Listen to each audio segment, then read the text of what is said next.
अरे जरा आमच्या नावाचा ध्यास लागतो तर शुद्धीत राहते. आमच्या नामाची गुंगी, आमच्या नामाची धुंदी तर सर्वस्वी आमचा होऊन जातो. ज्याचे भाग्य चांगलं असेल त्याला आमच्या नामाचा छंद नाही आणि त्याच्या मुखात सतत नाम जप असेल.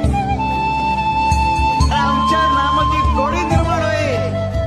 ध्यानी मनी स्वप्नी ही नाम संजीवनी बदनी असेल. त्याला निरंतर सुखाची प्राप्ती होईल. तसं मधाचं सेवन करण्यासाठी भ्रमर कमळ फुलात गुंतून पडतो आणि अत्यंत आनंदाने आणि आदराने मधाचा आस्वाद घेतो. आमच्या भक्ताचे मन आमच्या नामाचे कान लागून उच्च पातळीवर स्थिर होते. मन नामात एकाग्र होईल. त्याची चंचलता नाहीशी होईल आणि त्याचे उन्मन होईल.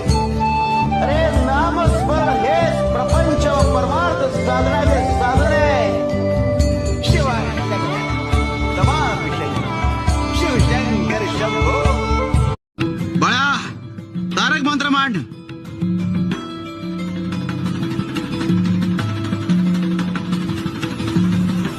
निशंक हो निर्भय हो मनारे, प्रचंड स्वामी बळ पाठीशी रे.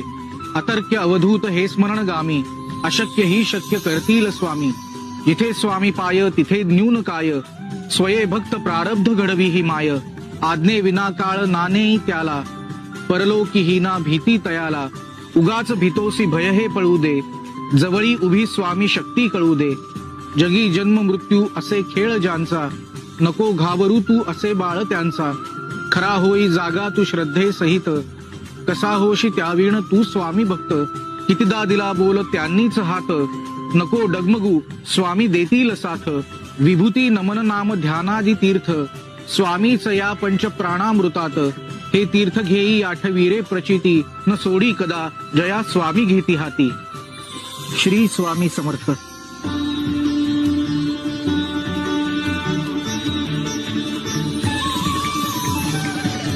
कधीपासून तुमच्या दर्शनाची आस लागली होती स्वामी. तुला आज लागून काय उपयोग. अगं आम्हाला दर्शन द्यावंसं वाटलं पाहिजे ना. योग्य वेळ आली की भेट होतेच. अरे जो तेरे भाग्य में लिखा है वो तुझे जरूर मिलेगा बच्चा. हो मात्र अवास्तव अपेक्षा ठेवून जर भाग्यावर अवलंबून राहशील